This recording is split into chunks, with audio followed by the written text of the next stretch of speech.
curious about is like what caused this shift in you to think about UFOs and UFO reports as being credible? Because we're talking theoretically, and you're talking about your understanding of dimensions. Because I thought it was not. I thought it was a smoke screen that we were using to do aerospace engineering projects.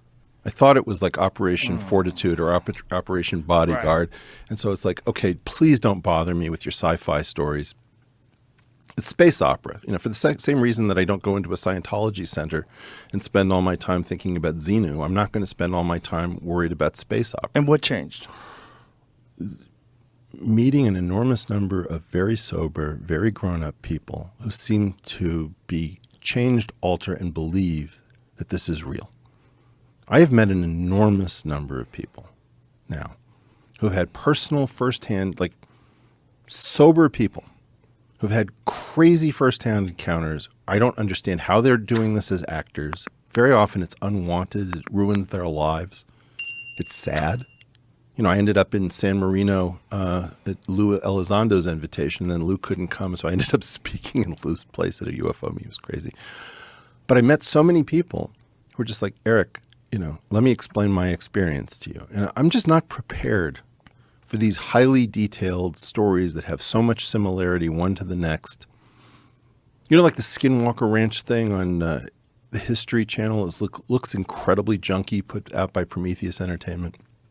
I know Brandon Fugel, the owner of the ranch, and I know Eric Bard. We keep talking via phone. Eric Bard is like almost the only other person who has some idea of what differential forms are, tensor analysis is. He's a sober, normal human being sitting out there on a ranch trying to figure out what the hell he's looking at. I don't think he's lying to me. And I don't think Brandon is lying to me. And then you hear their stories, like the Gary Nolan thing. I was completely unprepared. Have you dealt with Gary? No. I watched him on Lex, though. I think Gary told me a story where he's like dealing with a subject. He's a medical guy, and that's how he got involved with this. And somehow the medical person that he is talking to a subject who says, I encountered a spinning disc in the sky or whatever, and a ball of light comes out. Oh, brother, another one of these stories. And he's like, the ball of light entered my body and I was in pain, but it was okay, and it exited and whatever. And then Gary looks at the person and there's a path of necrosis exactly where the person describes this thing entering and exiting. Like, what? Are you like, tell me what the level of conspiracy is here that would be necessary to get all of this indirect evidence. And this is the basic puzzle of UFOs. Zero responsible adult direct evidence in the public domain. Zero, so far as I can tell. More indirect evidence than you can possibly imagine, with sober, normal people claiming things that I can't believe, firsthand stuff. And then it gets weirder and worse from that.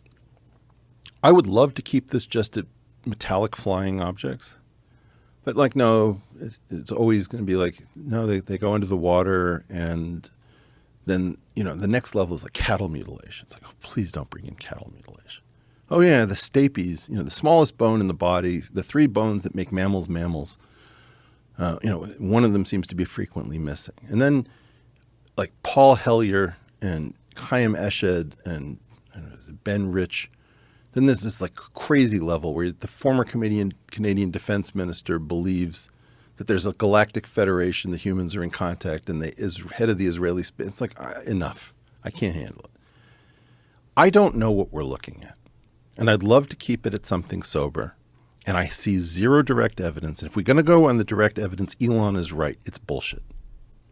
Tough luck. But I don't know how this amount of indirect evidence occurs, because I don't think the government is capable of faking this.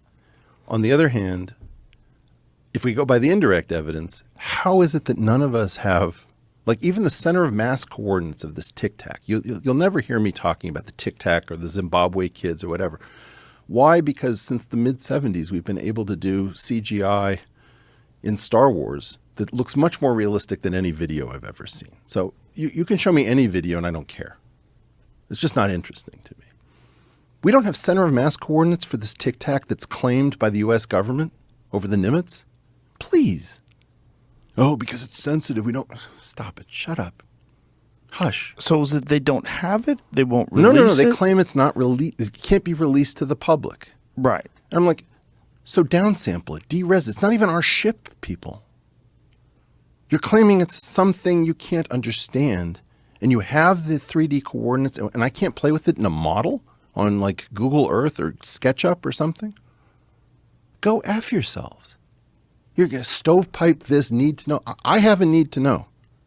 I'm trying to do science. Is that the most compelling one to you, the Tic Tac? Take your pick. It has the most qualified people watching it. Yeah.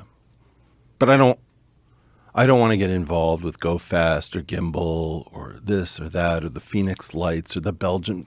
It's like, stop teasing me. Yeah. This is the Meredith Baker problem. When I was a 14-year-old guy, I thought Meredith Baker was the hottest thing in the world. I wanted to go out with her.